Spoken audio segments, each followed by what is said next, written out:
各位觀眾、各位朋友，我個名叫阿祥。呢一節咧就係講一講咧，就係太歲相沖。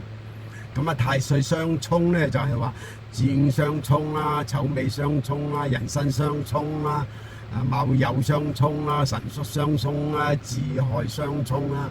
相沖咧就係唔得令嘅啫，或者有啲麻煩嘅事嘅，唔使咁驚嘅。唔係話以前啲人講到話相沖就會有災禍嘅災害㗎啦咁樣。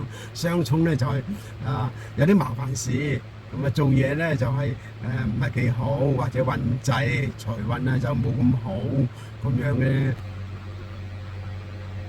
相沖嘅嘢咧就係話留意下嗰個月份嘅。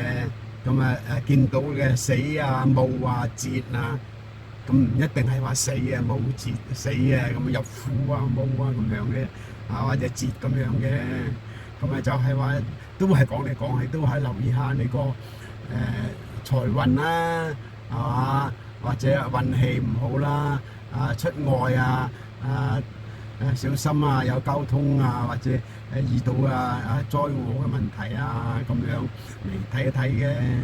咁呢一節咧就係講到呢度先啦。多謝各位觀眾朋友收睇，多謝晒，多謝啊！